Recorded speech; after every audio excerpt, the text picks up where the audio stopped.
Afternoon, everybody.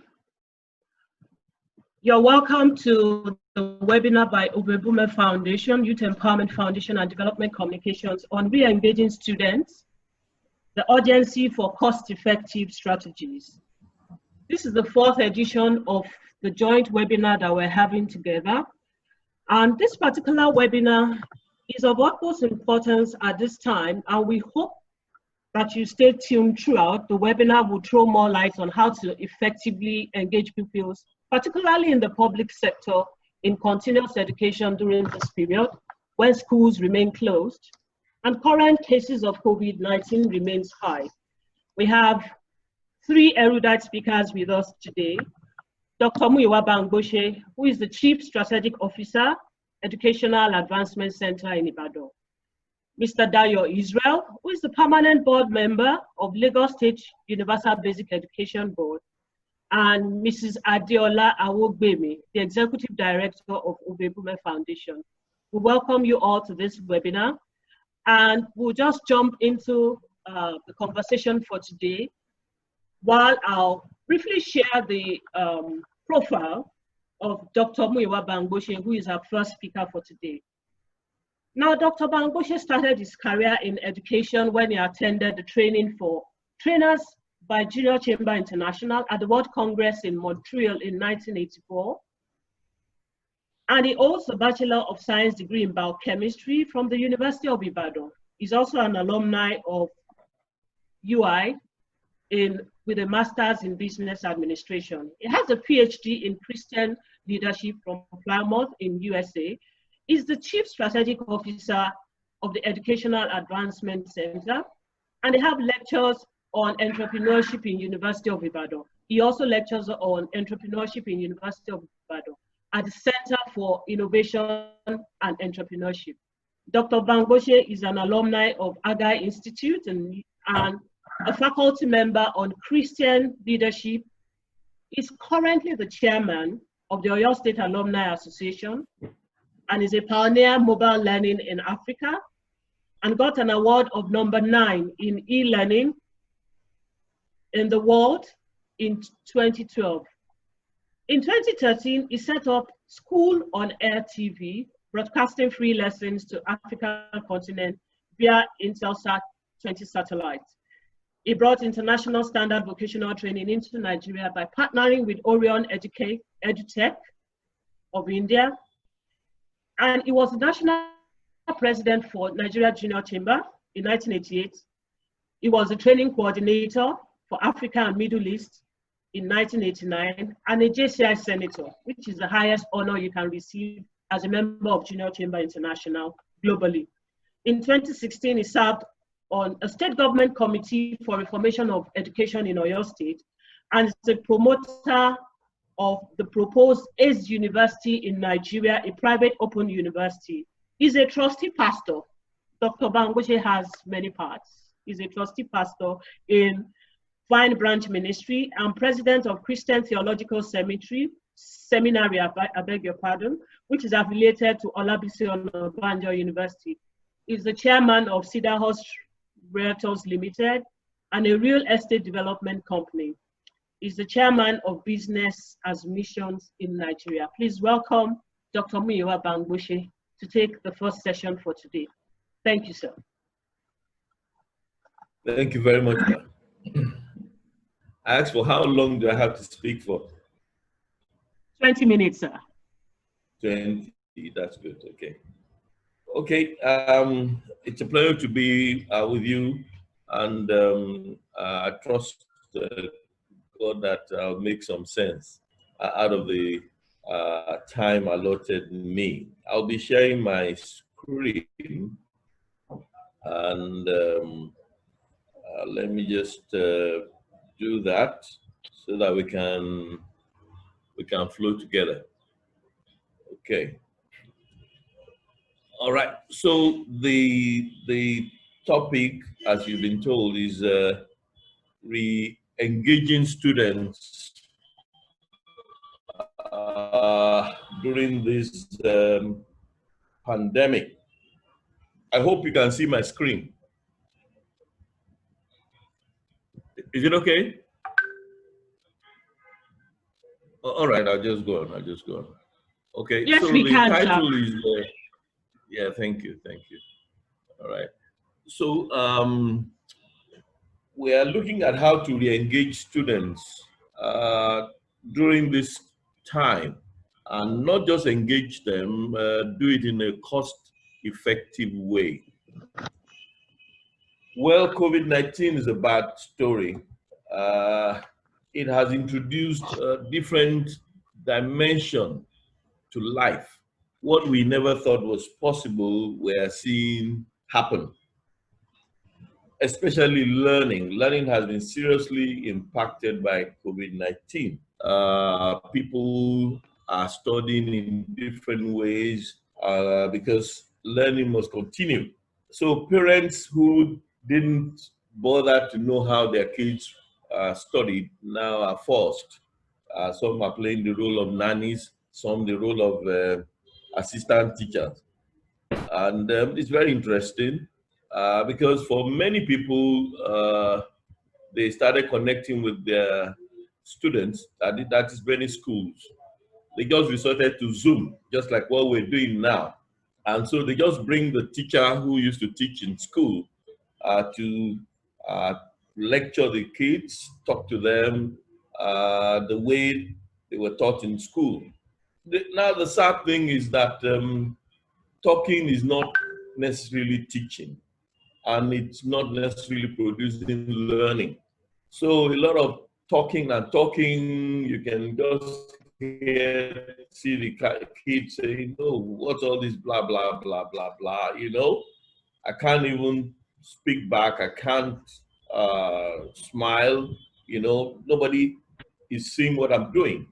So it became boring, became ineffective. Parents started complaining.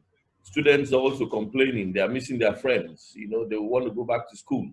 And that's pushing many people in leadership to take a step they will regret or sometimes reverse. We know in Israel, they had to call back, send back the kids, after opening the schools.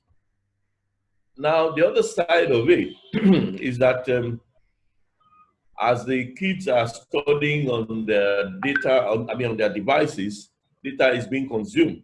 Some days ago, a parent was complaining to me that, can you imagine my daughter spent 9 gigabytes of data in a week? Now, in countries where you have true unlimited internet, you wouldn't bother about that. But in Nigeria, even when you go for unlimited, you find that your unlimited is not really unlimited. There's a bit of a limit somehow. So as you are watching the lessons, you also see that you are burning naira. So parents are complaining.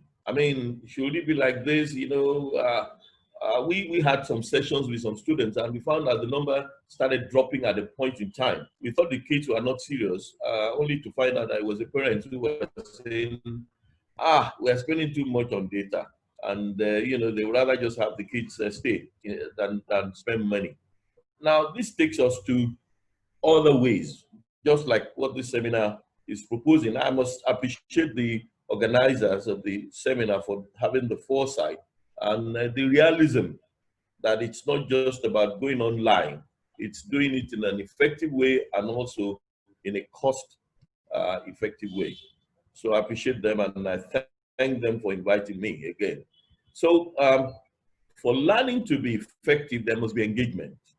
That's the rule of the game. If you don't engage the learner, you're just speaking, and they could be going in one ear, coming out of the other ear, without anything left in the key. So there must be engagement. Engagement is the rule, and usually you want to assess a learning a method by how engaging it is with the students.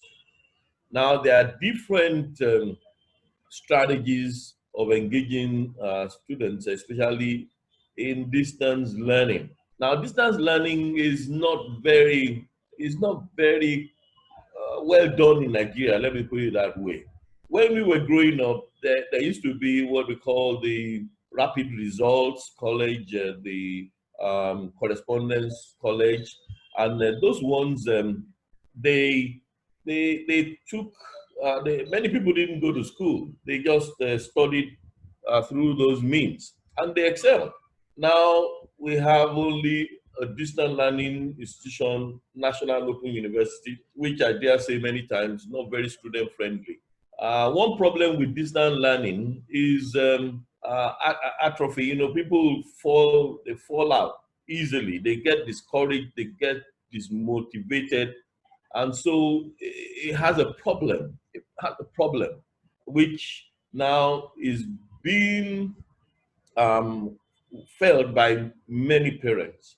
Well, it's not just distance learning that needs engagement. Every form of learning needs engagement for it to be effective. One way of engagement is games. Now, there's a wonderful portal called Kahoot. Kahoot is very interesting. The Generation Z, the children of nowadays, you know, they love games. They love playing. If you want them to do something, they want to see what's the immediate gratification that comes from it.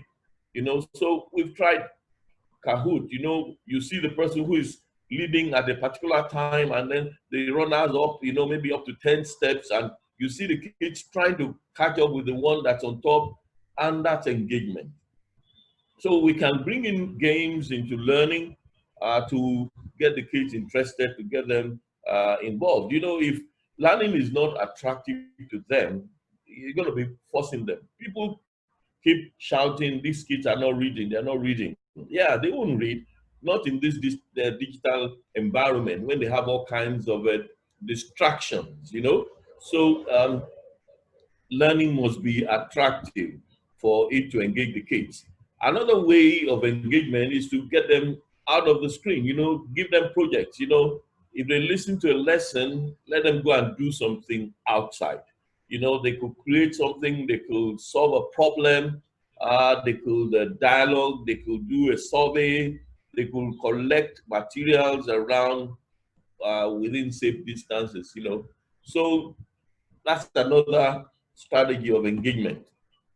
But the other one that I'd like to talk about to maybe more extend is called flipped learning. Flipped learning.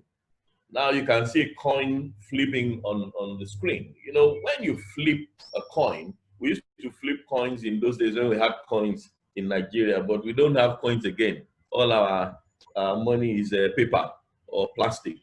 Anyway, when you flip a coin or flip something, you turn the thing upside down. You know, what was on top is now below. And it's a very effective way of engaging students in learning. Now, so when you flip learning, you turn the traditional learning model upside down. Now, the traditional is where you have the lecture in school, and then you give the kids homework to go and do at home. When you flip it, the kids now watch video lessons. It could be at home, and then they do activities in school. In other words, you turn the pyramid upside down. Another way of turning it is the teacher is the wise one, is the sage on the stage. When you turn it upside down, knowledge can come from any part of the class. So in other words, you create motivated learners, independent learners who can contribute. And that's the way the world is teaching kids now. You know, the world is teaching them to be independent learners, to be thinkers. So the world teaches the children to think. But unfortunately, in our climate, we teach them to remember things. You know, what is this? And then when it's the exam time, what is that? Tell me. So you have to give back what the teacher has given you. And unfortunately, that doesn't solve any problem. And that's why we can't solve problems. You know, most of our problems, we keep looking for people to solve them for us. So when we flip learning, you give the kids maybe a video to watch, a book to read, a blog to go and follow, and then you now give them some questions. And then we put together something we call lesson teacher. In my introduction, she talked about setting up School on Air. We set up School on Air, many years ago, and it was as a fallout from our e-learning experience. We found that the kids were no longer reading text; they were not looking at figures and characters. But when we brought in video, they loved it. So we broadcast for a while, and then people were asking for the video. So we took it off air and then started to put it on devices, mobile phones and tablets, sometimes even laptops.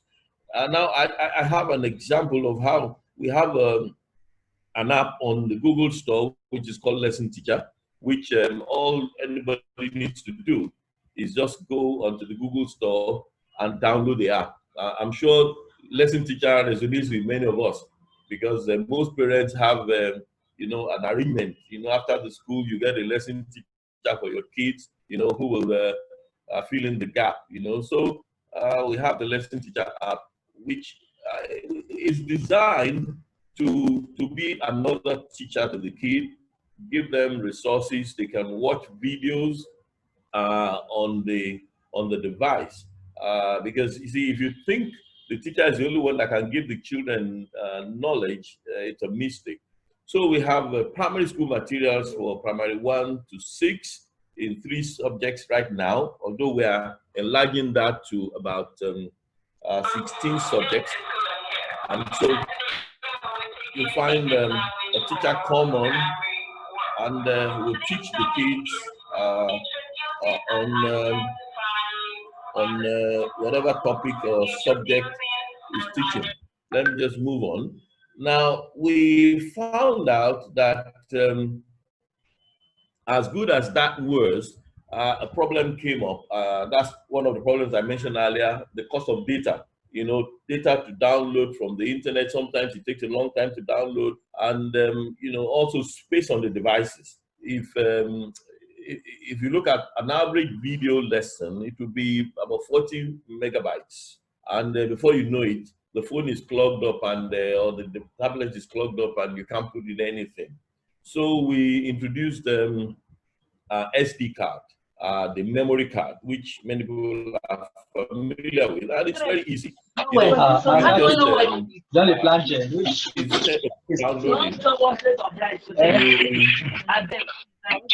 insert the memory card into the phone, and you are good to go.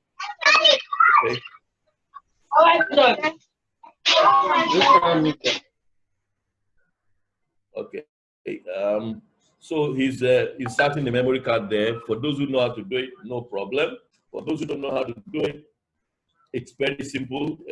But once it's put in the device, the kid can then be directed to watch any of the lessons, whether for primary school or for secondary school. We've added a few other exams now. We've added something for post-UTME. That's the next major thing for students. If somebody did well in JAM, the next thing is to do post-UTME, because the universities don't trust JAM again. They don't trust anybody. So we have post-UTME, we have IELTS. A lot of people are running away from Nigeria. They're running to God knows where, But so we have IELTS, we have A-levels too. And so we use that. Now, what are we saying? And how am I going to round up?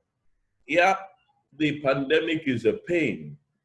There's a lot of inconveniences. There's a lot of dislocation of attitudes, of behaviors, of what we are used to. People talk about the new norm, that, the world has changed from what it used to be. It has moved to where we didn't expect. But I want to say that from what I know, this is possibly an opportunity of correcting the ills in our educational system. If we had depended on schools and sometimes depended on lesson teachers who we don't know their quality, we don't know their competence. Now, this is an opportunity to do something that will give us some gain. In any pain, we can bring out again. So I want to thank you for listening, and I will be willing to take questions later on. Thank you very much. Thank you very much, Dr. Bamgbose, for a very, very erudite session. And for those who are joining us, Dr. Bamgbose is the CEO of Education and Advancement Center in Ibadan, and he has outlined some salient points that I want to reiterate before we take the next speaker. He did mention that parents before now were not really engaged in the learning process for their children. And this is an opportunity, and the COVID-19 has provided an opportunity for them to re-engage with their children and be part of the learning process. And he talked extensively about the fact that one of the main challenges that we faced when it comes to learning now is the high cost of data. And so many parents cannot afford to, pay for data for their children to have online classes, whether through WhatsApp or through Zoom. And this is a major challenge that parents are facing. And he also outlined the fact that for effective learning, they must be engaged. And so what a lot of online sessions have done is that they don't necessarily engage the learners. And so a lot of parents are saying that they are, Mr. Iruka, please can you mute your microphone? Mr. Iruka, can you please mute your microphone? Thank you.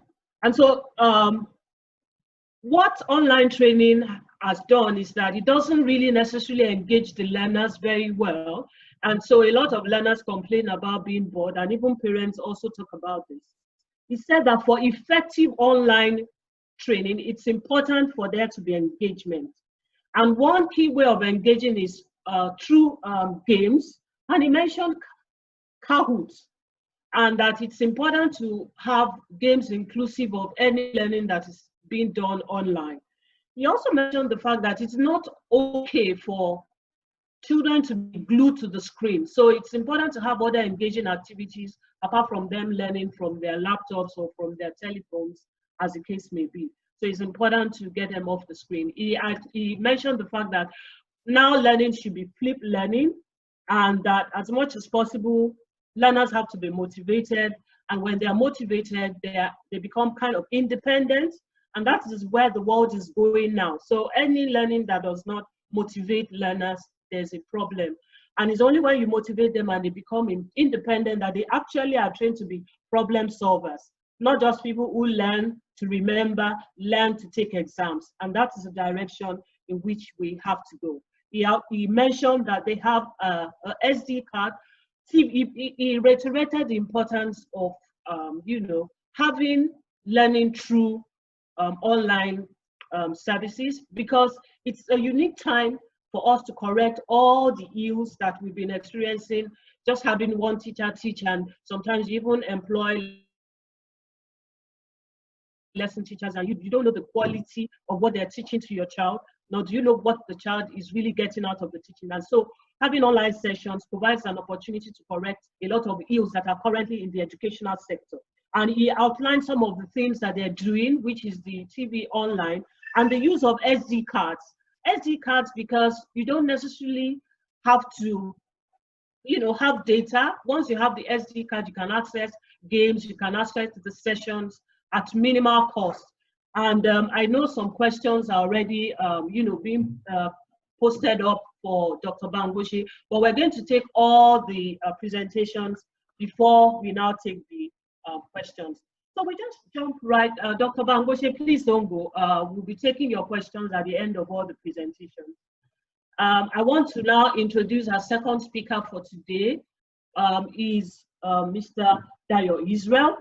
He's a permanent board member at Lagos State Universal Basic Education Board. Mr. Israel was named one of the 100 most influential people of African descent under 40 as part of 2017 celebrations of the UN Decade for People of African Descent at UN Plaza in New York. He's a Henley Business School young leader Dayo has twice been named in 2016 and 2017 as one of the 50 UK's brightest young leaders.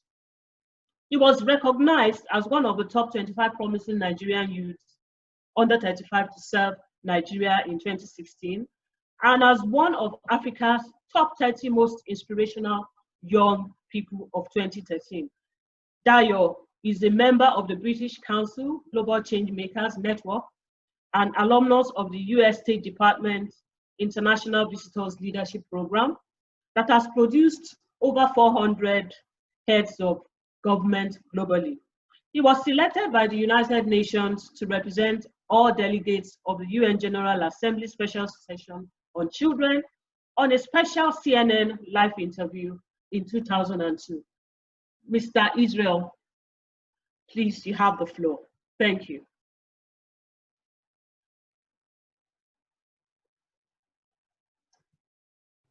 I hope Thank Mr. you so much. Okay, thank you. Yeah, sorry, I'm actually mobile. So I was on another number, on another phone, and then the battery just went off. I apologize. So if I have any reason to disconnect or go off, please excuse. I'm sure that it might be network and I will come back immediately because I'm on the move. Thank you so much. First, I'm grateful for the opportunity to be here and the invitation, and I must commend Mr. Bangboshi for a fantastic presentation. Now, is broken it down in the best way possible. So I would only compliment what he has said from the dimension of the public sector and what the public sector is doing to respond to the challenges that have been created by this pandemic. So I will come from that dimension. First, let me say, I serve as a permanent board member of the Lagos State Universal Basic Education Board. My contribution would come into specifically what we're also doing in SUBEB as an organization in all of this. So for a start, is the fact that this pandemic is unprecedented. Nobody expected it to happen. Nobody expected that we would have this kind of experiences or this kind of challenge. Nobody was prepared. So what happened is, as educators and as stakeholders, all of us were caught unawares, but we have to rise to the occasion to ensure that there is seamless teaching and learning even while children are back home. Because a lot will be lost in time to the lockdown and the close of schools and other things that we're experiencing. So the question that was on our mind was, how do we ensure that young people continue to learn in this period? How do we ensure that people are able to participate and improve their knowledge and continue to experience education, which is the backbone of fighting poverty? And for us at SUBEB, for example, we have to sit down and say, how do we respond to the challenge that has been created by the pandemic? Now, this is the thing. Why we had not responded, had never experienced the pandemic before, we were already adopting technology in our work.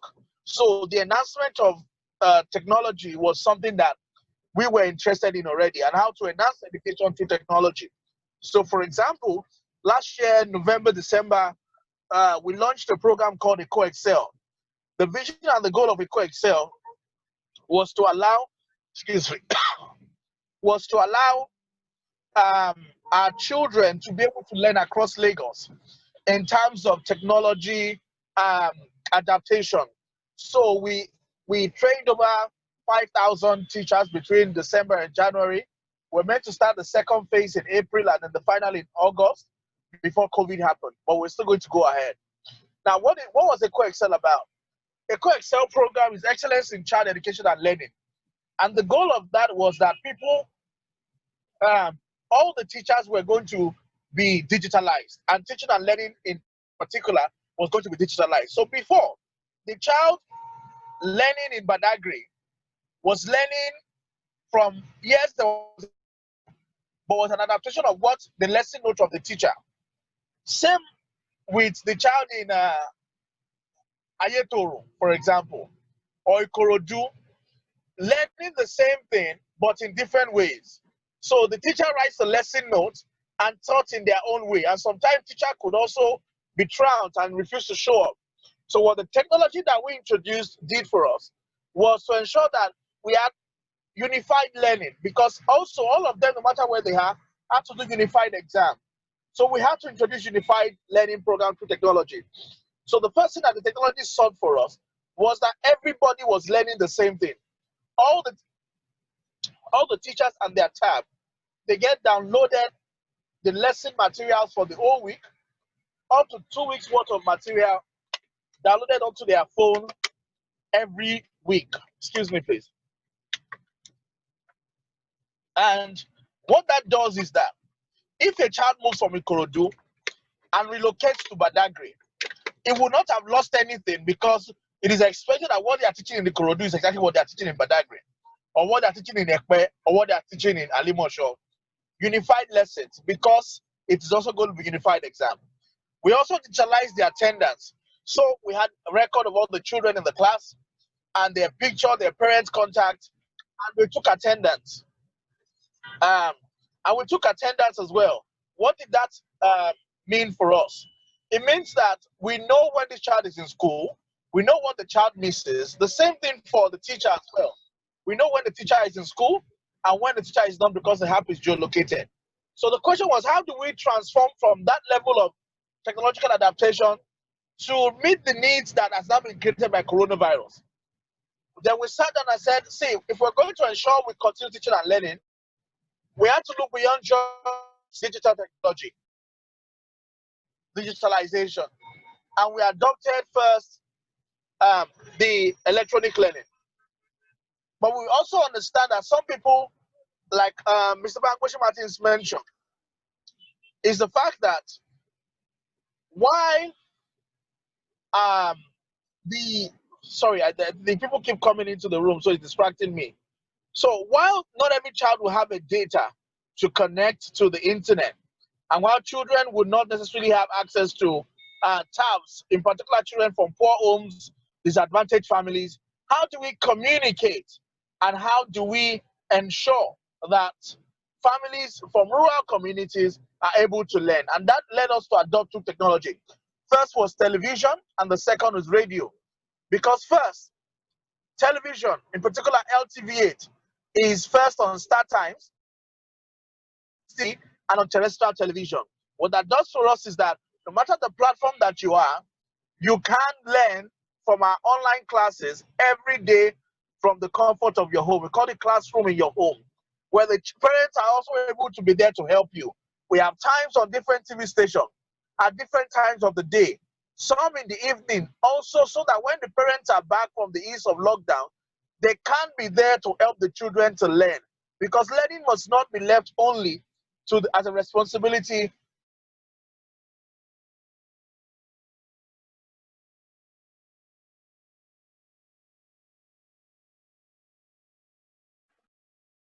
We seem to have lost Mr. Israel.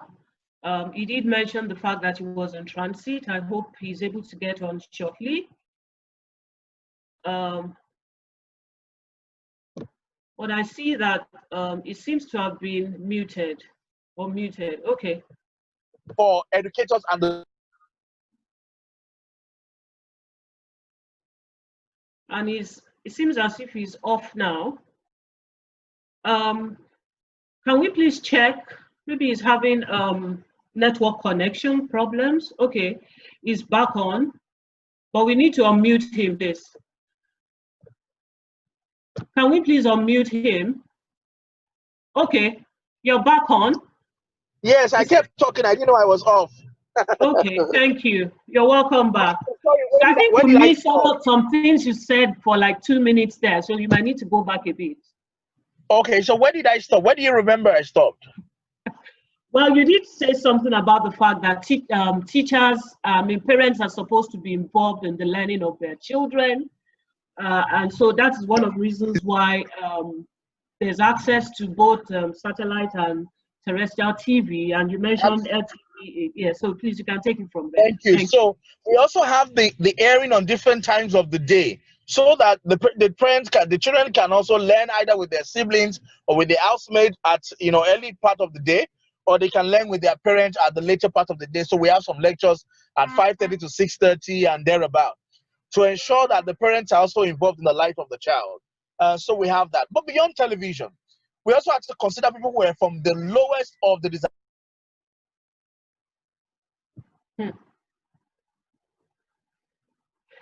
Wow.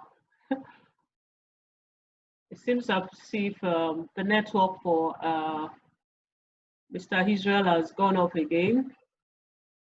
society. And that's what... Can you hear me? Yes, we can now. Okay, sorry, I don't know why I keep going off.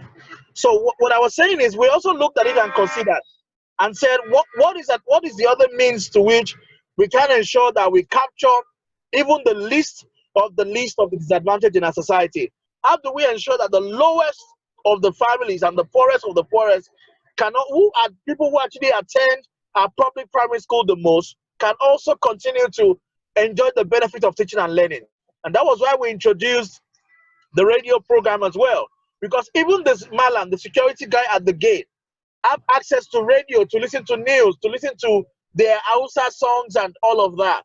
So everybody has an access to a radio.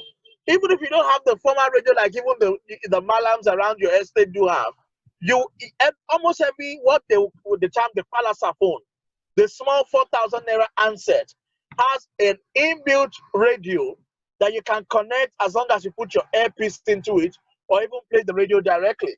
So we also ensure that we have our content on radio and different platforms. For example, for us at Lagos Suburb, we have multiple programs that we're showing at the same time to ensure that children are not missing anything. We have what we call the IRI, the Interactive Radio Instruction Program. We have the Kokoka program, where we also teach other things in Yoruba, and we do health science and hygiene.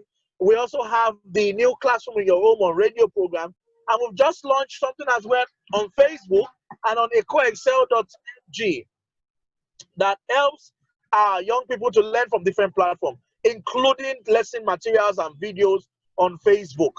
We had also looked at the ideas of using even cartoons to ensure that we can make the learning easy and understandable to young people. But the reality is, we are streaming on different platforms, on radio, on television, on the internet, to create as much alternative. And we're also considering, how do we ensure that we are creating other cost-effective methods to ensure that our children are learning. But for now, we have made good use of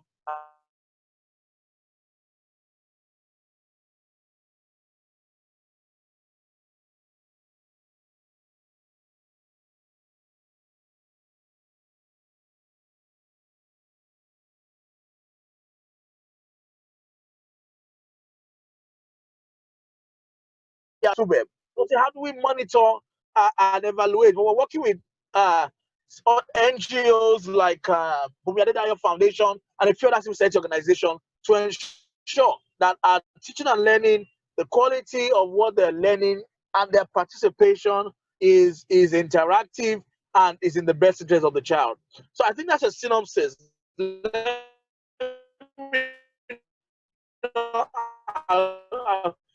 I'll be happy to take questions and respond to what we're trying to do. Thank you. Thank you very much for the session. Just to do a quick recap, Mr. Israel talked extensively about several platforms that Lagos State government is using to reach out to children. I think came on board, and you mentioned several platforms. I wish we had references to some of this, because you mentioned a lot of things. I'll try and see capture as much as I can, because you did say that there was a mobile. There's actually a mobile learning system. What that means is that when students move from one part of Lagos to the other, you talked extensively about them having a platform where they can download lesson materials, and that the practice is for them to even download lesson materials for 2 weeks, both teachers and students. And so when somebody moves from one part of Lagos to the other, the person doesn't lose track of what he or she is supposed to access on the learning platform. I tagged it mobile learning platform because what it means is that wherever you are, really, and you can actually access this. Yes, you had something. It's actually called the Excel program. Okay. So it's a unified learning and unified examination program. So if you're learning the same thing, then you're able to do the same exam. Right now we have the same exam. Before Excel, they were learning different things in different schools because the teachers were writing separate lesson notes. But now everybody learns the same thing. You know, we expect that you will learn this in class today. What they're learning in the school in Ipada is what they're learning in Alimosho. And the same. So when you go to the exam, you're meeting the same examination. Okay, thanks a lot for the clarification. You also talk about an interactive learning platform, IRI session, and you also mentioned the Facebook, that there's also the Lagos State government is looking at using Facebook, a Excel sheet, where they have created cost-effective methods for both teachers and learners to access. You talked about the fact that now you're looking at partnership with different organizations for several reasons to guarantee the quality of learning, looking at what's the quality of learning and also how interactive is the learning. So that at the end of the day, you're not just, you have several platforms, assume that people are accessing the platform, but then you want to know the impact that this has had in the lives of teachers and also in the lives of the children. And you have the sessions right across various levels of classrooms. So we appreciate your time. I just want to, outline a brief, it's very small, it's not really opinion poll that was done between Youth Empowerment Foundation and Ovie Brume Foundation, just to throw light into the reason why we actually decided that we wanted to have this session, because we felt that we saw the need and it was really urgent. So I will call on Ebenezer to please share this presentation. Is just 3 slides. So that we can see what parents are saying and then what students are saying. Ebenezer, do you have the presentation, please, so that you can share very quickly before we take Adiola from Ovie Brume Foundation?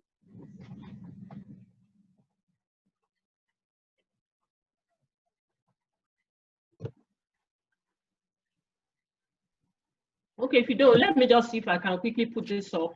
Okay, ma'am, please, can you share from your end? Okay, I'm trying to. Okay, can we all see, please? Can we see the screen up? Okay, it's actually a media educational session, and we looked at parents across Abuja, Lagos, and Oyo State. And so we spoke to 231 parents, and they were interviewed via phone calls.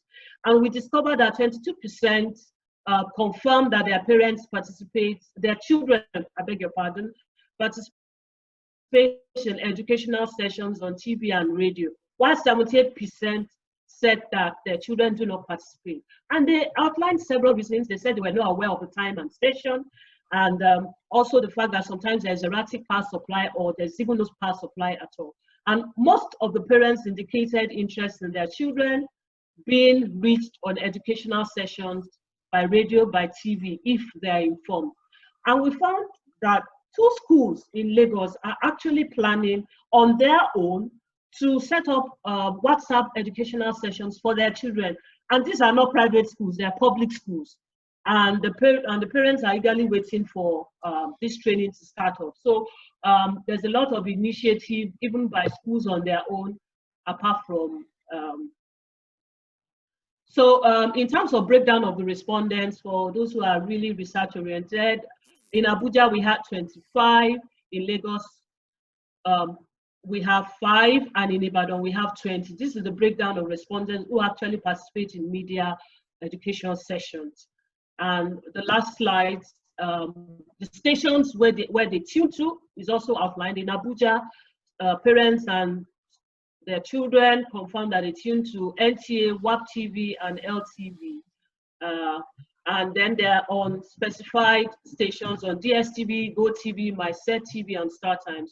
In Lagos, they talked about Bond FM, and in Ibadan, they talked about BCOS TV, they talked about Kyogo FM, Oluyole FM, and Aji Lete FM. So just to share this very, very brief research that both organizations put together for information purposes. So now we just take the last. Respond to that? Can you respond after the last? We just want to, it's an opinion thing from parents and they were randomly selected. So I just want us to take Adeola's presentation and then we can throw the floor open for questions and responses. Thank you. And so Adeola Ugbemi is a research and development consultant with over 2 decades of experience in nonprofits in Africa. He has first and second degrees in political science from the University of Lagos, and our experience cuts across education, governance, gender, leadership, monitoring, and evaluation. Adeola is an activist, a mentor, a trainer, a facilitator, and an avid volunteer. She's an independent evaluation consultant and currently the executive director of Ovie Brume Foundation and a fellow of Strasbourg seminars in Austria and Center for Development Innovations in Wageningen in Netherlands. She has had trainings in advocacy, asset-based community development, and women's leadership at the Kwadi International Institute at St. Francis Xavier in University in Canada. Her session is going to focus on e-learning initiatives of Ovie Brume Foundation in Lagos and Delta states, and other e-learning initiatives and resources for parents and students. Thank you. Thank you very much for this opportunity to be here this afternoon. Thank you, everyone. Good afternoon, everyone. My name is Adeola Ugbemi once again, and I work with Ovie Brume Foundation.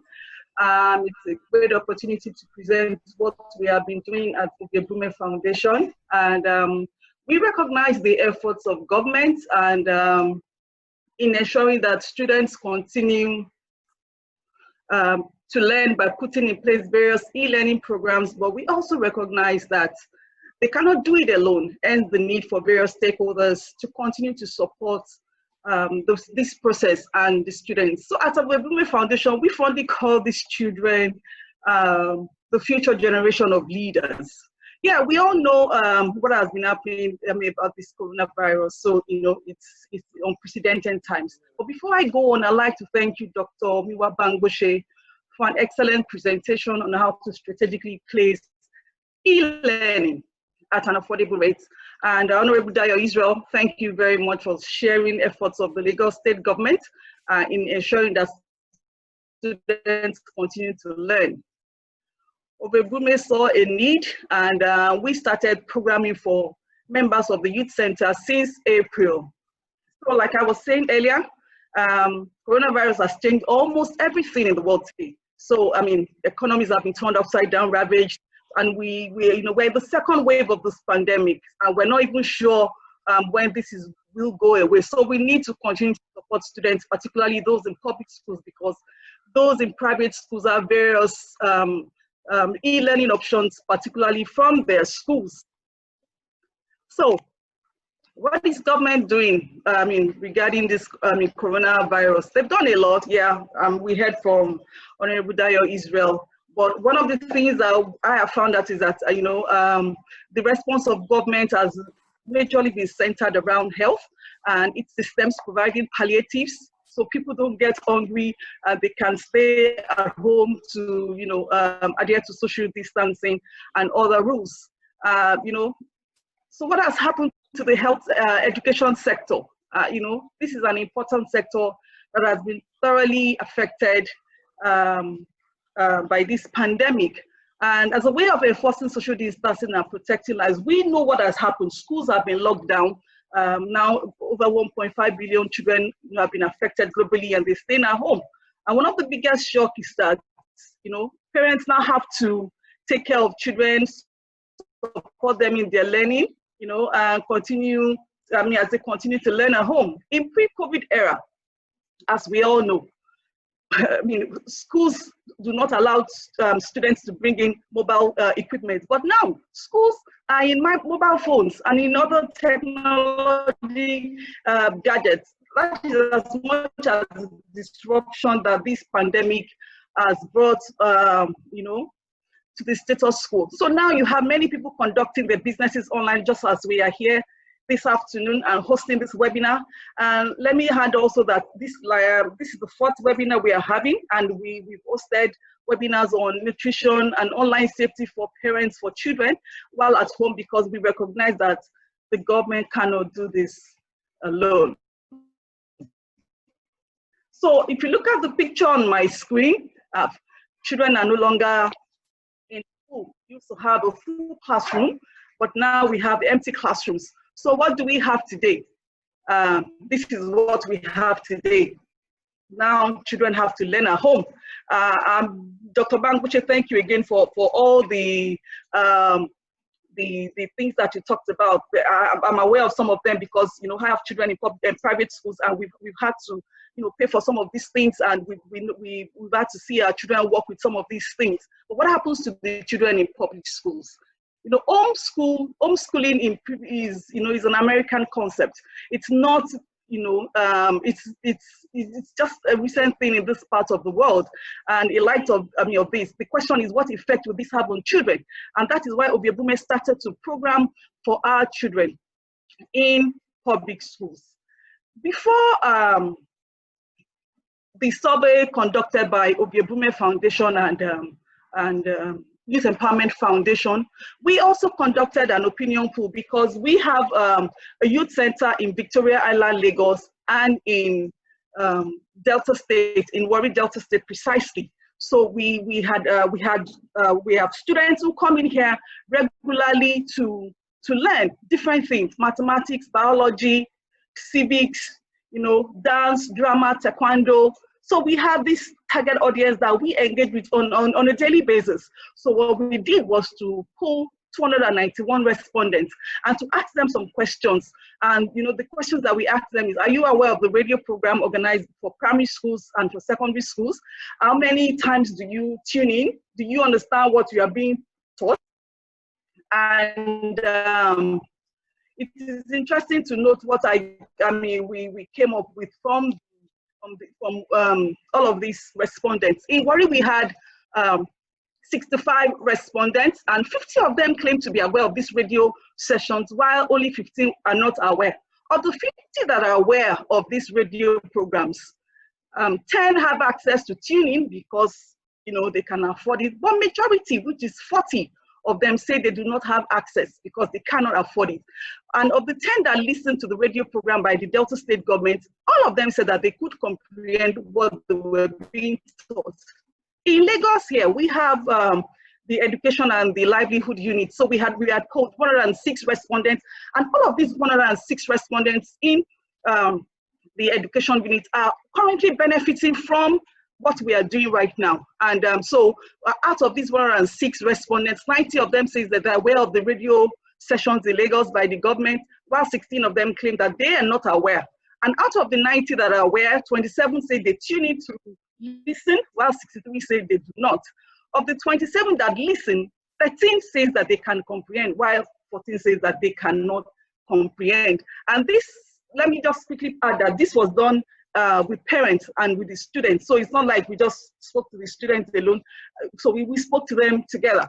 And the livelihood unit also pulled 120 respondents. And from this 120, 100 of them says that they are aware of these sessions, while 20 says that they are not aware. Of the 100, 36 says that they tune in to listen, while 54 do not tune in. The people in this category are secondary school students. So out of the 36 that listen, 19 says that they can comprehend, while 17 says that they cannot comprehend. So if you look at my screen, you will see the breakdown of all of this. So at Ovie Brume Foundation, what have we been doing? But before I go to that, I would like to speak about the specific feedback from parents that majority of the time, attention span of the children to listen to these radio sessions is very low. And more than 50% of the students say that they lack the access to the platform. Electricity is a hindrance. For the Delta State Broadcasting Network, it is on Star Cable Network, and majority of them said they cannot afford to pay the subscription. So Ovie Brume, we started to work with this category of students. So what we do at the Niger Delta Initiative, which is the section of the foundation in Warri Delta State, is to do regular follow-up with parents to tune in into these radio programs so that their children do not miss so much. Also in the foundation, we have our scholarship beneficiaries, and we have students in 20 schools that benefit from the programs that we implement. So what we have done also is to work with these beneficiaries, 77 of them, because we realize that majority of the parents in this area do not have access to technology, do not have access to phone, and they cannot afford data. So what we have done is to provide this for this category of people. We have some of these beneficiaries who are currently under the scholarship scheme that the Ovie Brume Foundation paid, total tuition fee for them in boarding schools. We have two categories of beneficiaries in different schools. So we bring all of them together to the foundation. We have a big space where we provide the data and the systems for them to be able to log in into the programs created by their schools, because if they are at home, they will not be able to benefit from these lessons. So apart from those lessons that they have to benefit from each of these schools, we also have volunteers taking them on etiquette, personal hygiene, discipline, and we have volunteers support the process also. In Lagos State, we also have the livelihood units and the education units. For the education units, we have had to program in Koshofe local government and in Victoria Island, Lagos, and we have focused majorly on literacy and numeracy. But what have we done? The first thing that we did was to do a door survey of 106 pupils that we wanted to work with. And we have gone into their homes to talk to the parents, to conduct, a survey to do a head count to ascertain the number of primary 1 to 6 pupils in each household and their class distribution in order to understand the demography to aid ease of worksheet production without waste. So we worked with the heads of the households, and in order to be able to create this for acceptance sake, and also to accept Ovie Brume Foundation. And thereafter, what did we do? We have had to sit down to work as a team and develop educational packets. And at the end of it all, we take these packets, we go to the homes of each of these 106 pupils, and we administer it to these pupils. We leave it for them, we do this twice weekly, and then we go back again to retrieve this. And after marking, we look at who has issues. And there has been one-on-one tutoring with majority of these children. And the reason why we have continuously done this is because these children do not have access. They're in primary school. Majority of their parents do not have the funds to buy data. And so they're at home playing. So rather than continue to allow them to play, and because of social distancing, they cannot come all the way to Victoria Island, we have gone to meet them in their homes to continue to support their learning. The livelihood unit also has continued to work with the secondary school members of the youth center. And what we did here is to set up a WhatsApp platform. And this was done way back in April. Immediately, the foundation closed down due to the pandemic. And we have students here on this WhatsApp platform, and we have been supporting them with data for all the lessons that they have been having to learn. We work with the Lagos State curriculum to teach them creative writing, ICT, graphic arts, and other things. So we have staff of the foundation, and we have volunteers taking the students. So essentially, the feedback from the parents from this process has been that the worksheets have been very effective and engaging as their children get to learn despite being at home. And worksheets have provided a true picture of how well their children are faring academically, and they were able to identify the lapses after the worksheets were marked and returned to us. The worksheets has also made them more involved in their children's learning.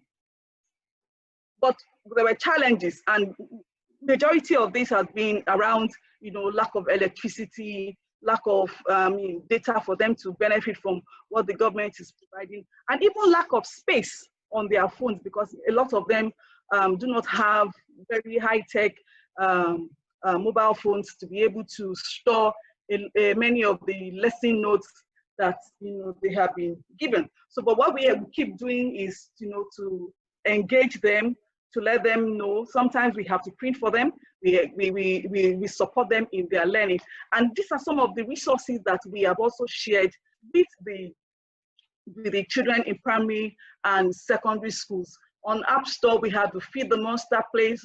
On Play Store, we have Spelling with Aquila, and these are things that we engage these students regularly on, so that they can continue to learn. We also know that in the secondary schools around us in Etiosa, government has, the schools, the public schools, like Mrs. Akijimo said, they have started to engage the students on WhatsApp now.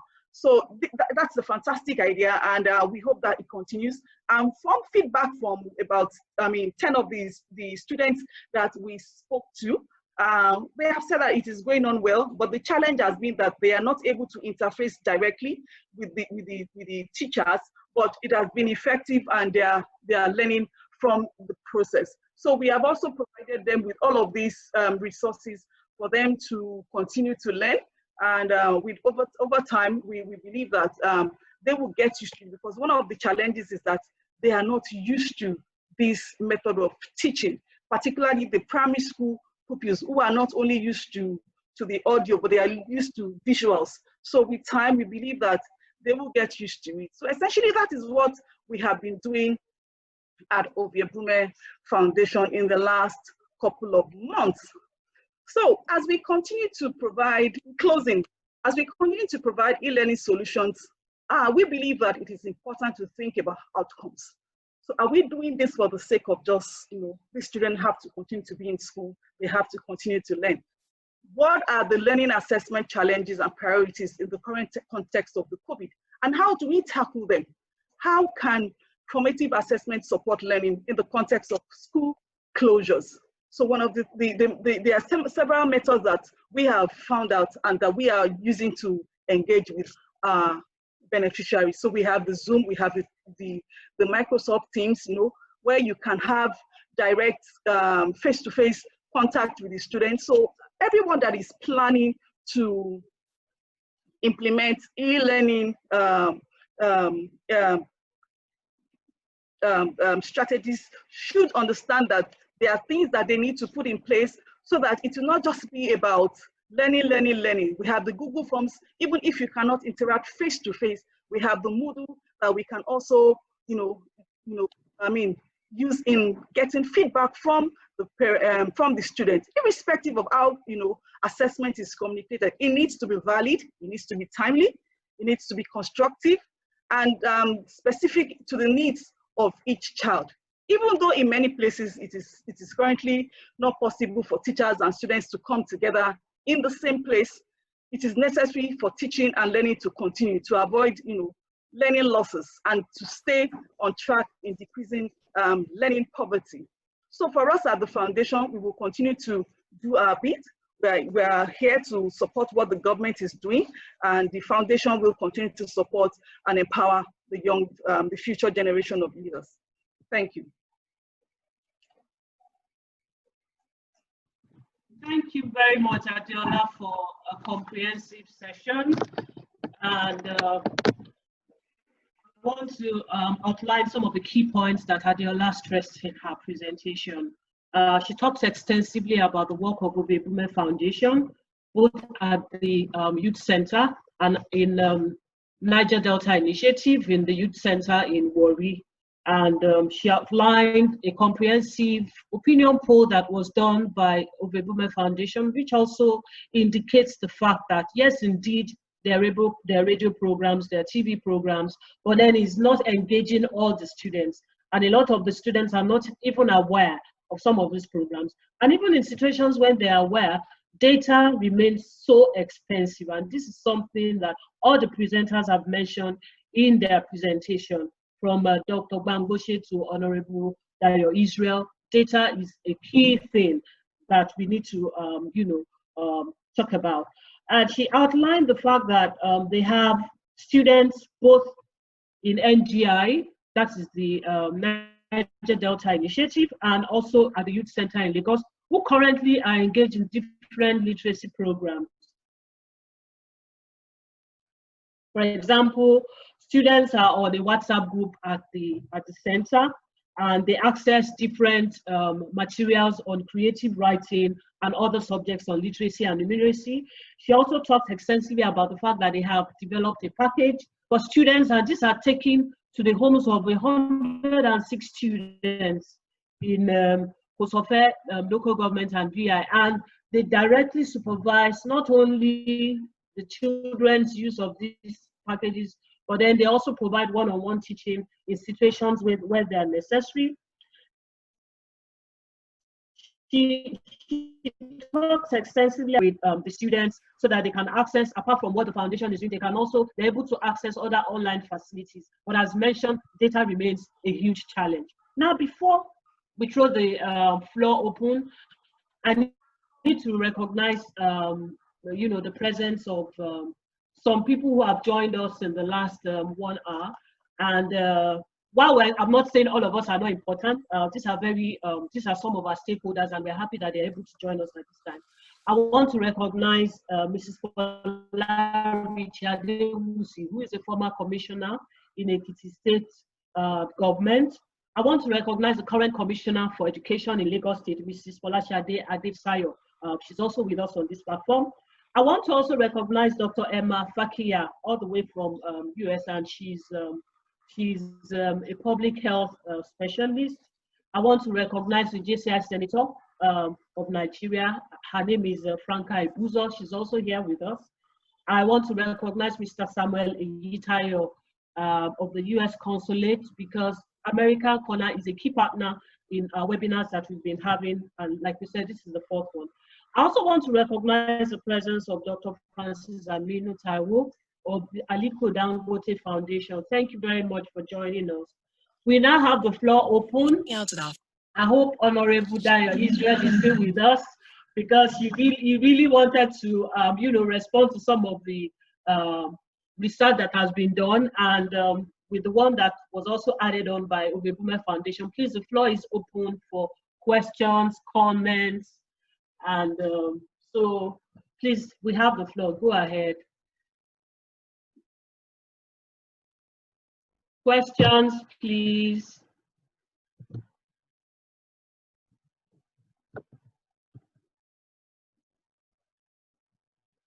Okay, there's a question I see here by Oluyinka Eson, a visiting professor at Caleb University in Imota. Great to see the foundations being laid for a new mindset for parents and children.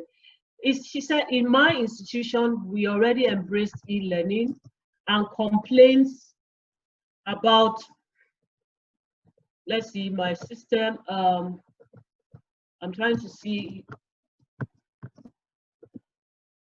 my system seems as if to be hanging. Well, I think what is trying to say is the fact that they've embraced e-learning, and so complaints about impediments, which is a key problem, might be a universal thing. Please, Oluyinka Eson, the visiting professor from Caleb, please, if you have, can you unmute yourself, please, so that you can join in the conversation, because I'm not able to access everything that you have written in my side chat. Thank you. Can we unmute? Thank you very much, please. Thank you. Thank you very much, everyone. Good evening. And the question really is acknowledging that there's a problem with those of us who are already on the front lines and testing this. We've been teaching for the entire semester, and we're almost rounding up. But the problem we have, both for staff and students, is that the cost of data, as everybody has who has spoken, has observed, And also, not just the cost of data, sometimes it's the stability, as we saw ourselves during this webinar, and also not just data, but the problem of electricity. So it's one thing to have the data, it's another thing for you to have your phones charged, for your laptops to be able to run when there's no electricity and so forth. So I'm wondering, is there anything practical that can be done, like an intervention, to help us overcome these problems and make this which is the future, make it very, what's the word? Make the prospects become a reality. Thank you. Thank you very much, Professor Esson. I think I'll allow Dr. Bangboshe to respond to that very quickly. Can we please unmute him, please? Thank you very much. I was going to respond because some of those things are similar to what the Ovie Brume Foundation observed. You know, we've been in this e-learning thing for a while. You know, we started like 2012. So the issues being seen are what we had expected. Data is expensive, data is erratic, power is unpredictable. So yeah, in Oyo State, we provide a lot of support to the state government. What you see on BCOS, on the 5 radio stations, they are provided by us. But you see, there are times when people can't switch on. And then even those who receive, like the sister, the lecturer, professor from Caleb University said, space on the devices are limited. And that's why we got to this issue of memory cards that are encrypted. You see, normally the devices will not throw those things into memory cards. And that's why we went that extra length to make sure that there's that possibility. And we're willing to support any institution with the technology. You know, you can put your stuff on the memory card and then you can release it to the students when you want. You know, we've talked to some providers and they are worried that, oh, if I release all the videos for the lessons at a time, will the students respond? Will they come back? We have a control panel. So you can connect, you can collect, control when they have access. You can do formative assessment. And it will stay on the device until there's internet to release it. You know, I believe that technology should be adapted to the situation of the environment. You know, we have an environment that is peculiar. And another thing, we've seen a lot of people use WhatsApp. You know, schools and government they've got to be careful about security. You know, there are a lot of predators, whether we like it or not. There are people that are lured from the WhatsApp. There are people that are lured from the internet. Yeah, internet is good, but it has its own side that we've got to be careful about. So I think collaboration is it. I'm happy to hear what our brother from the suburb in Lagos was saying about the unified teaching. It can go beyond Lagos. It should be available to anybody to connect. You know, it's not all business really. You know, it's service. We want to take care of these kids so that the country will be a better place for the future. Let me just stop here so other people can talk. Thank you very much, sir, for making that brief. Professor Esson, I hope Dr. Bangboshe has been able to address some of the salient points you raised. Another question I have here is that somebody said, I have a daughter in final year in university, another in year 2. The issue of data is serious, and I don't see how SD card will work for my kids as they actually have lectures online. And so, well, data will always be, you know, a key issue, and the fact that there may not be enough space. And it says it's all about assignments and no learning. I think, well, I've not seen Honorable Dayo here. I don't know if Adeola can provide some context to this, because one of the things that was really outlined during Dr. Bangoshe's session is that as much as possible, learning has to be interactive. And so what this person is saying is concerned that they are just, it's all about assignments and there's no learning. And it's been emphasized that it has to be interactive, it has to be two-way. And I think one of the challenges we're having is the fact that a lot of organizations, institutions, and schools are just learning this process. So Adeola, can you throw light into this? How this can be made better based on the experience of Ovie Brume Foundation? Yeah, thank you very much, Iwalola. You know, when I was presenting, I had spoken about, you know, assessment. We should try to avoid learning poverty. We cannot continue to dump all of this information on the lap of the children, and they don't, at the end of the day. I have children too, and sometimes when I ask them how was the day, they seem fatigued. They seem overwhelmed with some of the things that they're learning. And sometimes because, the information is too much, it's not like when they were in school. So for me, I think that anyone who is programming for children at this time of this COVID-19, we need to reassess what we are doing. One of the things that we do at the foundation for our programs is that we continuously assess these children. It is not all about learning all the time. Sometimes through Zoom, through WhatsApp, you know, we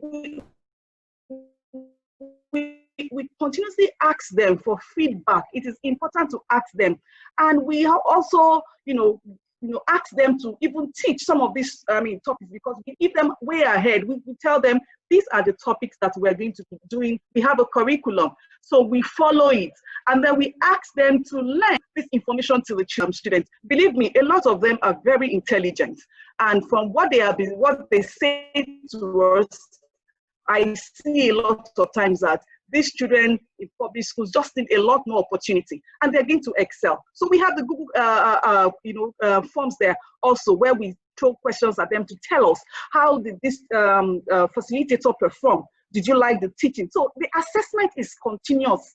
It is continuous, so that we can know where we are going wrong and if we need to change anything. At one point, we didn't have enough students in the classroom, but what we did was to go back to ask them, what is the cause of your absence in class? And majority of them attributed it to electricity and data. So Ovie Brume Foundation had to rethink, if you do not provide these things for these children, then you have an empty classroom. So, these are your constituency. If you are programming and they are not there, then you're with these students. On the Dr. Bangoshe talked about, I think sometime back in my previous job, some organization had also proposed this kind of thing, and we had used it for students who were in SS class to do their examination. And because the SD card is not, or trigonometry, life teaching. Dr. Bangoshe, I don't know if I'm speaking, the truth to your own SD card. There are learnings, there are real-time learnings, and you can also chat with the teachers. So I don't know if that is what Dr. Bangoshe have, but the SD card that I have come in contact with, it's very, very valuable, it's very good, and it is not expensive. What we did back then was to look for funding, because we recognize that the parents cannot afford it. So we look for funding to be able to purchase these cards and provide them for these students. And at the time, all of the students that we provided these SD cards for did excellently well in their WAEC results. So for me, I would just like to say that this is an excellent initiative by Dr. Bangoshe and his team, and the government needs to partner with him to make this a bigger thing. Our students can benefit from this, and I see it going further than Lagos State or Ibadan, where he's currently based. Thank you. Thank you, Adeola, for throwing a lot of light into two questions that have been raised. And very quickly, I want to say that there's another question which is a bit similar to what we've seen. They said a lot of Lagos school children are not aware of the various learning platforms, especially the radio, and not participating. It will be necessary to drive messages on these learning opportunities to communities. Like some of our presenters have emphasized, I mean, there's a lot of attention on if there are very serious programs on education, like we have seen, then we also need to get out information to children and their parents about the availability of these services. And I think it's very important. So how can we do this on one hand? And then can government do something about the cost of data? That's the question that has also been asked. And I want any of the facilitators and presenters for today to just jump in and suggest what can be done about the cost of data and how can we get information to all the children about the availability of these resources in the community. Thank you. Thank you very much. I would go first, and this is where I believe that the private sector needs to come in. Yeah, the private sector has done a lot for government in terms of providing palliatives. But they need to also start to think that, yeah, it's good to have food on the table, but what about the children that are out of school? So when they are thinking of supporting government, the private sector, not just the private sector, yeah, development agencies too, but this is our country, and I believe that we need to do what we need to do to get things going. We shouldn't wait for the international community to bring aid to us all of the time. So this is where I believe that the private sector can also strategically partner with government across all states. Thank you. Thank you very much. I don't know if Dr. Bangoshi has something to add to that. Yeah, because thank you very much. Private sector partnership is key and it's very important.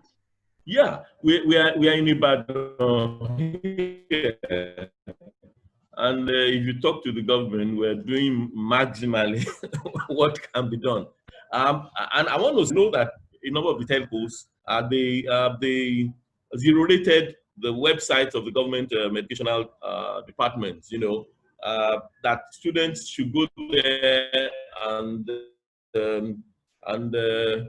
download any material they want to download free of charge. As a matter of fact, it's so bad that many of the telcos are now unstable because a lot of people are on the internet. But honestly, I keep saying it, our situation must recognize the fact that our utilities, our services are not like the rest of the world.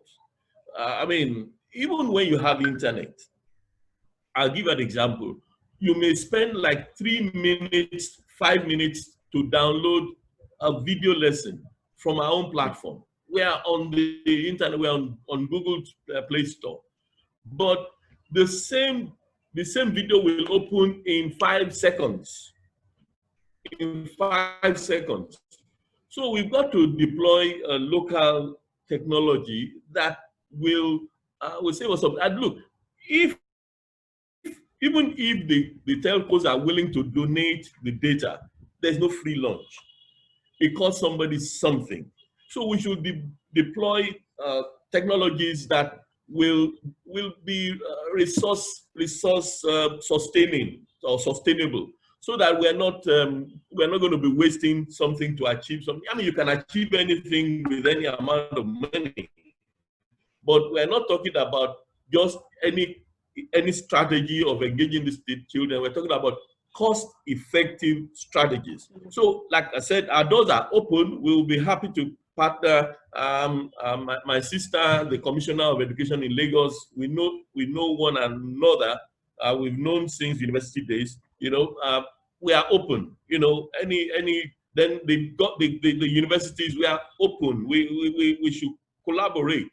And I'm impressed with what Ovie Brume Foundation, we did some work in Warri, in I can't remember what they call those areas. We went with a group supported by Chevron, and I believe that some of the things that are, you know, vestiges of what we did there. So we are open. We would like to work with anybody. We would like to collaborate to put more value out for those kids. Most Thank definitely. you very much. Thank you. Dr. Bamboshe. Adeola, so you people can link up much later. Yes. I have a question. Yeah, incidentally, my wife's name is Adeola, so I can't forget her name. Okay, it is well. Now, I have a question from Bumi Yekini, a broadcast journalist, and the question is to Dayo. And the question is, I want to know if SUBEB is working with private schools to have a unified learning platform and process for students, since both private schools and public school students are at home. That's a big one. I mean, and then there's another question here again for Dayo. I'm not sure Dayo is with us, but I mean, we can always link up to see how we can get some of these responses across. What strategies have been put in place to ensure that children are actively learning through the various media that you have outlined? That's another question for Dayo. So because she's not here, or he's not here rather, I will take a question from Tolu Oshoba of Youth Empowerment Foundation.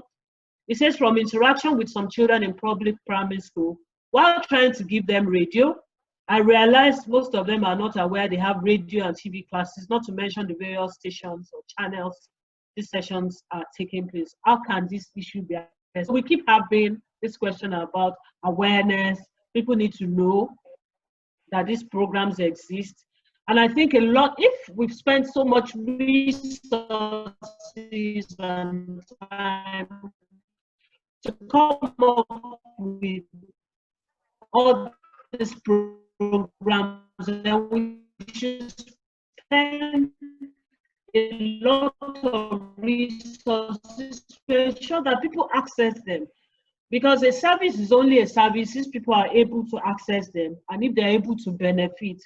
And then you also need to now know how much benefits they're deriving. So the monitoring and evaluation, talking about the fact that there's no access even though the service is there.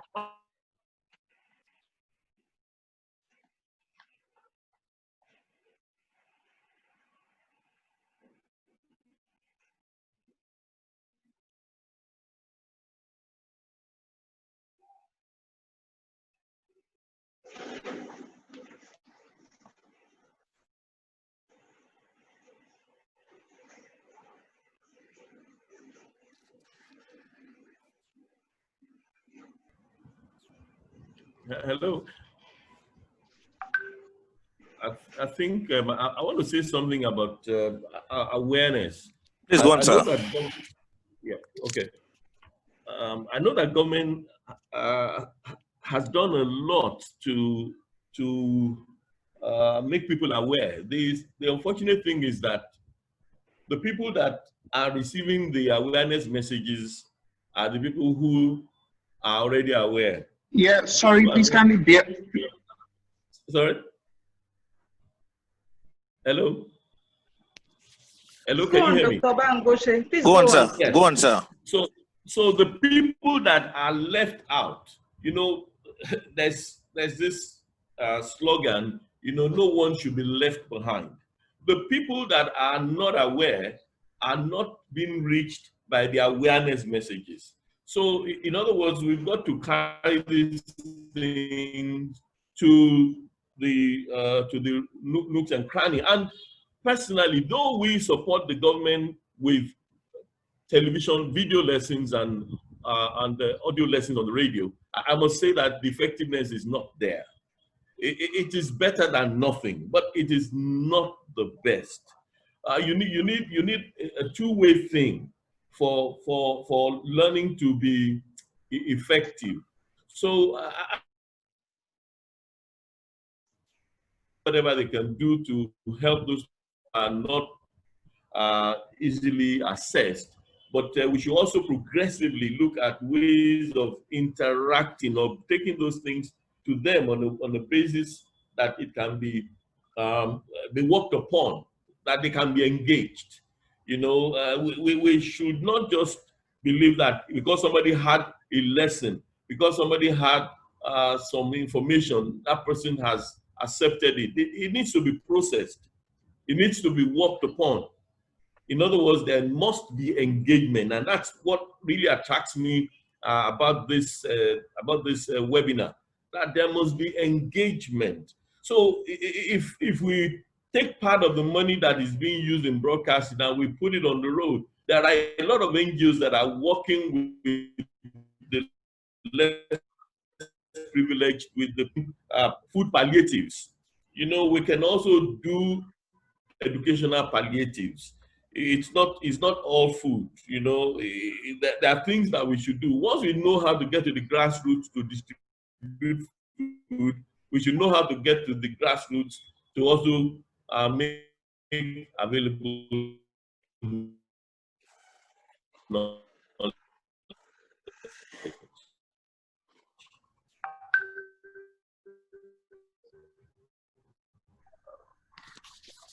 I think it was back. So. Yes, I'm back. Okay. This is what we've been talking about. Okay. The fact that our internet is not reliable. Yeah. Adiola, you have the floor. Thank you very much. Okay, I'd like to come in from the angle of these initiatives by government. I asked myself, evaluation was conducted. Did the government use things that were being carried out? So for instance, this radio program, while it is a good initiative, I'm asking myself, have we conducted a poll to know how many people have radio in their homes before we decided that the people must use radio to learn? So for me, it's very important that in programming, we must consider the people that we're programming for. We must know what they need, not give them what we think they need. So for me, they do not seem to, have the means to, be able to connect to the radio. And in terms of the palliatives, yes, I agree with you, Dr. Bangoshe, that, yeah, it's not just about the food palliatives. We need people to support the education interventions and innovations that people are, bringing about. So we need to do this. We need to ensure that people know about these things. I believe that our journalists are doing enough already, but much more can be done. We need to create more awareness. And I want to agree with you on that, yeah, the people who need it already know. But what about the people in the interlands? What about the people in the rural areas? So for instance, one of the programs that we implement at the foundation is the National Literacy Competition. We have to program for urban and rural centers. And we go to these people to meet with them, to let them understand that this is what we're doing. We create awareness. We work in partnerships. We don't just work in silos.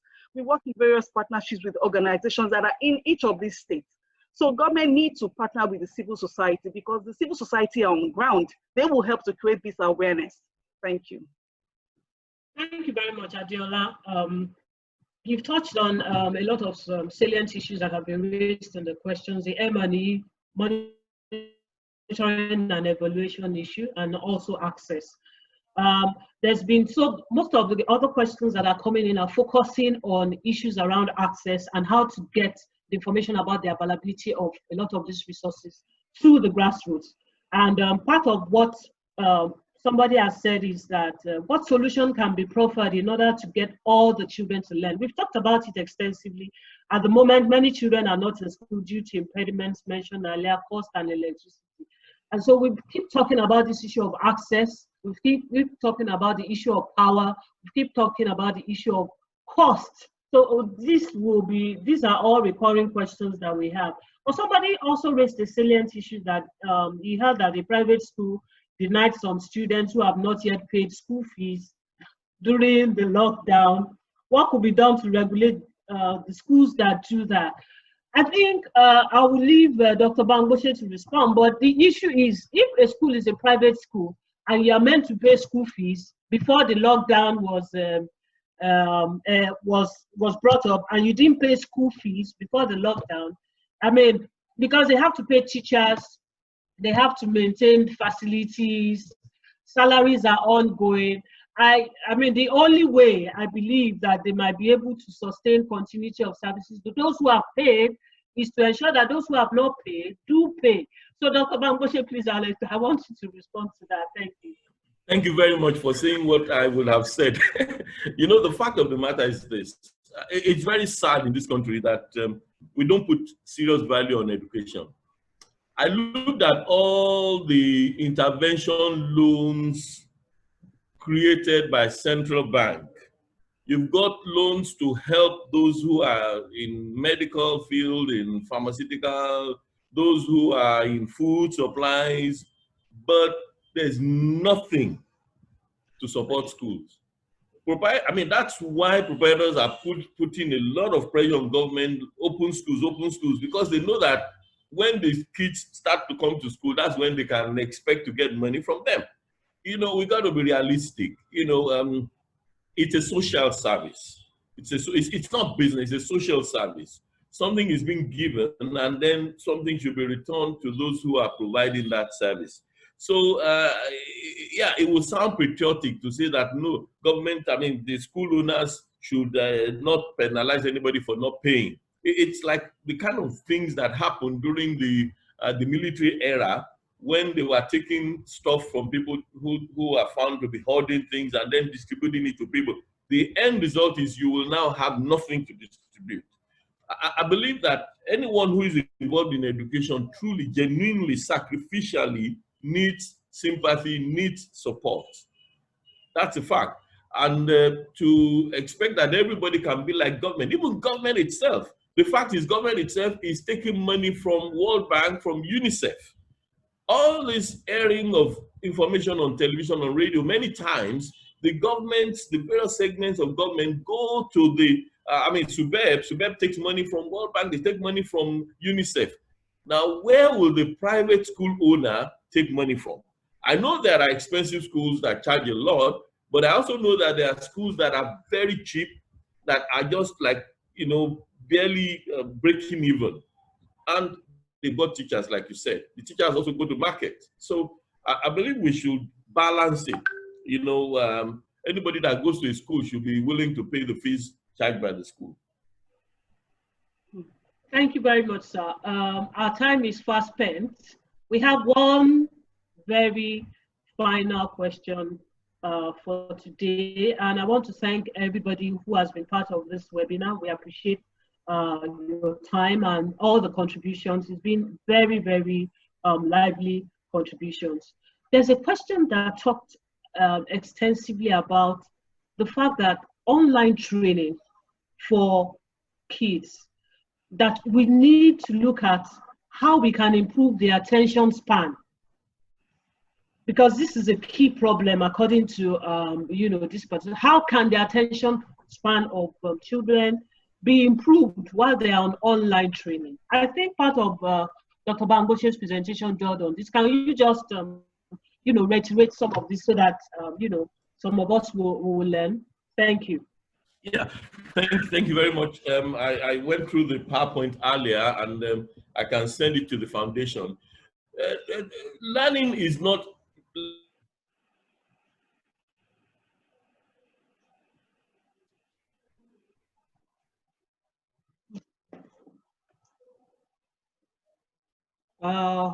we seem to have lost, but one of the things he did mention in his presentation is the use of games as much as possible to engage children, particularly in the lower secondary school and in primary school. We should also, and so you need to have activities that will also take them off the screen, whether it is the laptop screen or the telephone screen. And he also did share extensive resources that can be used. I remember I mentioned Kahoot, and some other resources were also shared by Adiola in our own presentation. So we're not sure if Dr. Bangoshe will be able to come back. But I think it's been a worthwhile experience today in terms of looking at cost-effective strategies of reaching out to you know, students who are currently out of school, and there are millions of them. We did also emphasize the fact that even though there's been palliatives the new language is that it's not just about food palliative, there has to be educational palliative, so that, you know, the fact that we've been home for 3 months now, it's the key thing, and a lot of children are not learning, and we need to get as many children back into school as possible. Okay, so Dr. Bangoshe is back. So you have the floor, sir, just to wrap up. Yeah. And while you're wrapping up, sir, can you just give us your last take on our topic for today? Thank you. Okay, thank you very much. Let me put this off. Okay. So I believe the thing we have learned is that there should be engagement in learning. The easiest way I can explain this. Sorry, just a minute. The easiest way I can explain this is that if you give a child a lesson or a video to watch, then give assignments to use the knowledge gained from that to work on that assignment. Then assessment. Ms. Adiola is always talking about assessment, formative assessment. Feedback is the breakfast of champions. Anyone who is good needs to know that he's good, and anyone that's not good needs to know that he's not good. Look, when you watch some lessons on the video, you will think you have mastered it. It's just like when you sit in class, the teacher has taught you. Why doesn't every student why is it not that everyone that's in the class, why is it not that they pass? They don't all pass. They all listen to the teacher. They all read the book, but it didn't get into them.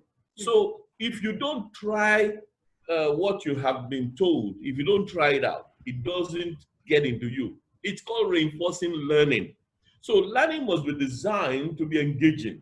So whoever is there, even if there's no radio, even if there's no television, there can be handbills, there can be stuff distributed that parents can read and they can work on their kids. Before all this electronic thing, there used to be what is called a School of Tomorrow. I don't know whether any of you have heard about this. School of Tomorrow, accelerated education. You know, each student learns by following a workbook. But the workbook is a little bit of information, a bit-sized information, then an assessment or an assignment, then a feedback, you know, and then you go on to the next thing. So I believe we should change our focus, and we find that at the end of the day, we will produce better students. For me, I say that all this that we're going through is to make learning better. It had never been good. If you look at the statistics of the results from WAEC, you will know that it has never been good. At one time, we thought the problem was WAEC, so we created NECO. And NECO is also not better. I mean, people are still failing, over 1 million failures every year. And in case you think it's better in the private schools, if you compare the private school results with the public school results in many states, you'll be shocked. In Oyo State, where I live, the difference between the performance in the public school and the private school is not more than 2%. And Oyo State's success rate is about 41%. So one is 41, one is 43%. That's not good enough. In Lagos, so what I'm saying is this: we need to get the definition of education right, the education of the learning process right. And this is an opportunity for us. Let's see how we can work together. We need to work together, leverage on one another's strengths. You know, I'd like to work with Ovie Brume Foundation. I'd like to work with the Lagos State government. I'd like to work with any government, with any group of parents, any group of communities, you know, and that's the only way we can make this environment better. Thank you again for the opportunity, for inviting me. And I look forward to more collaboration and working together to solve problems. Thank you very much. God bless. Thank you, Dr. Bangoshe, for your erudite comments. I want to call on Adiola for your passing comments, what you want participants to take away from this session briefly. Thank you.